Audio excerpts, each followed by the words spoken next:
Duplicate તેલ હોવાનો ગ્રાહકનો આક્ષેપ। હાથીખાના વિસ્તારમાં ગ્રાહકે તેલનો ડબ્બો લીધો, તેને ડુપ્લિકેટ હોવાનું શંકા જતાં દુકાને પહોંચ્યો। લીધેલા તેલના ડબ્બામાં શંકા છતાં જેને દુકાનદારને બીજો ડબ્બો બદલી આપવાનું કીધું હતું, જેમાં તેને ડુપ્લિકેટ હોવાનું આક્ષેપ લગાડ્યા છે। ગ્રાહકે તેને તપાસ માટે FSLને આપવાનું કહી રહ્યો છે, ત્યારે દુકાનદારને પૂછતા દુકાનદારનું કહેવું છે કે આ ગ્રાહકે અમારા પાસે તેલનો ડબ્બો જ નથી લીધો। હાથીખાનામાં વારંવાર ડુપ્લિકેટ મસાલો અને ભેળસેળવાળી વસ્તુઓ માટે ફૂડ વિભાગ દ્વારા ચેકિંગ કરતા હોય છે, ત્યારે આજે ચોંકાવનારી સમાચાર મળતા મીડિયા એકત્રિત થઈ હતી, જેમાં એક ગ્રાહકે 15 લીટરનો ડબ્બો ડુપ્લિકેટ હોવાનો દાવો કરી રહ્યો છે। તેલ વેચવાનું જે આક્ષેપ કોઈ તેલ ડુપ્લિકેટ વેચ્યું નથી, તેલ ડુપ્લિકેટ નથી વેચ્યું।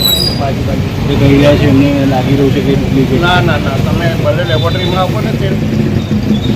તમારી પાસે એમને આક્ષેપ લગાવો કે પહેલા જે ડબ્બો લઈ ગયા તે અલગ હતો અને તે બાદ જે ડબ્બો આપ્યો તે અલગ હતો, તેને લઈને નહીં, મારે ત્યાંથી કોઈ ડબ્બો જ નથી। તમારા ટ્રેડર સુજલ ટ્રેડર તમારું? હા, તો ત્યાંથી નથી લીધું? હા, તો ખોટા આક્ષેપ લગાવી રહ્યા? હા।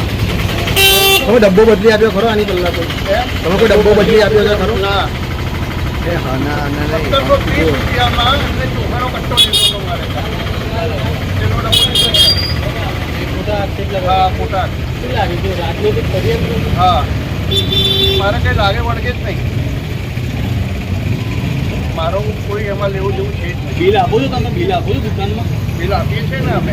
આ ભાઈને બિલ આપ્યું છે? બિલ નથી લીધું, માલ હોય તો ના, બિલ લીધું હોય તો ને। તમે કહી રહ્યા ચોખાનો કટ્ટો લઈ ગયા છે તમે? ચોખાનો કટ્ટો લઈ ગયા હતા એ હા, 1730 રૂપિયા, ખાલી ચોખાનો કટ્ટો જ લીધો છે, બિલ તો આપીએ છીએ। ચોખાનો તો કટ્ટો અંકલ શા માટે તમારા પર આક્ષેપ કરી રહ્યા છે? એ ખબર નહીં શું છે, મારી જોડે કોઈ એ દુશ્મની બી નથી કે કશું બી નથી। ચોખાનો કટ્ટોનો બિલ ક્યાં છે? ચોખાનો કટ્ટાનો બિલ નથી આપ્યું અમને। કેમ નથી આપતા તમે ના, દુકાન? એ એટલે લઈને એને જતા રહ્યા હતા। તો ટ્રાન્ઝેક્શન તો થયું છે તમારામાં? હા, ટ્રાન્ઝેક્શન થયું છે, ટ્રાન્ઝેક્શન થયું છે, ચોખાનો કટ્ટો છે। બિલ નથી આપતા તમે દુકાનમાં? હે ને? બિલ આપીએ છીએ સાહેબ અમે, જે ગ્રાહક માગે છે એમ બી આપી જ દઈએ છે। નામના કહી 1730 રહ્યા છે કે બિલ કોઈ લેવડ દેવડ થઈ નથી। ના, તો આમ આદમી પાર્ટીની અંદર શહેરમાં ઉપપ્રમુખ છું અને હું અહીંયા મારું ઘર નથી હોવાથી હાથીખાનામાંથી બધું લેતા હોય, એટલે હું અહીંયા હાથીખાનામાં તેલનો ડબ્બો લઈશ ઉતાવળાથી 12 રોડ પરથી। પહેલાં એક ડબ્બો લીધો તો એ ડબ્બામાં મને ડાઉટ લાગ્યો એટલે મેં ડબ્બો એ પાછો આપ્યો, તો ભાઈ બીજો ડબ્બો નવો ડબ્બો આપો, તો મેં નવો ડબ્બો આપ્યો। જ્યારે એ ડબ્બાથી આ એકદમ વિપરીત હતું અને ડાઉટફુલ લાગતું હતું કે ભાઈ આ ઓરિજિનલ તેલનો ડબ્બો નથી।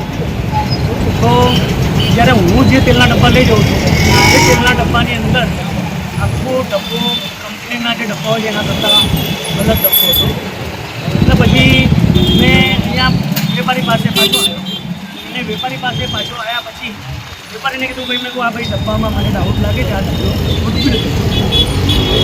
તો એ ભાઈએ હાથીખાના બજાર સમિતિના જે લોકો હતા એમાંથી જે કેટલાક દલાલો હતા અને કેટલાક કરતા હતા સમિતિ લોગો પાર્ટી તો એ સીધા એને મારા સાથે દાદાગીરી કરવાના કે કોણ છો, શું છે। પછી એણે કીધું, એને એનું પોતાનું નામ આપ્યું, હું નામ અત્યારે નહીં બોલું, બોલો ને. હું નામ નહીં બોલું, તો મેં એમને એવું કીધું કે ભાઈ આ બધી તમારી છત્રછાયામાં જ ચાલે। તો એ ભાઈ ભડકી મારી છત્રછાયામાં ચાલે એટલે તમારું કોણ પકડે? મેં કીધું કે ભાઈ તમને બોલાયા એ જ વાતનો પ્રૂફ છે, તમે આજે બીજેપીને સત્તામાં છો, તમે બીજેપીએ નિમેલા તમે એના એ છો અને તમે આવી ખોટું જે કામ કરતો હોય એની તમે તરફદારી કરો। પુરાવા આપવાનો છો તમે? હા, બિલકુલ, આને ફોરેન્સિક લેબમાં મોકલીશ અને કાયદેસર એ પણ પકડાયા એ પણ પકડાયા છે।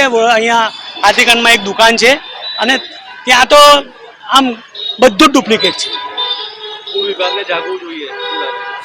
ફૂડ વિભાગ આમાં કંઈ નહીં કરી શકતું, કારણ કે ફૂડ વિભાગ પોતે આની અંદર વેચાયેલું છે। એ કોઈ દિવસ અહીંયા નમૂના એ લોકોના પાસ નથી કરતા, ખાલી મોટા મોટા શોરૂમમાં જઈને એ લોકો નમૂના ફેલ કરી દે છે, બાકી એ લોકો રોકડા પાણી જ કરે છે। હું પ્રાઇવેટમાં કરાવીશ, પ્રાઇવેટને રિપોર્ટ પણ ખોટો થોડો આવવાનો છે, તો જે સાચું આવશે તે જ, પછી એ રિપોર્ટને હું કોર્ટમાં ચેલેન્જ કરીશ, રસ્તા તો છે જ।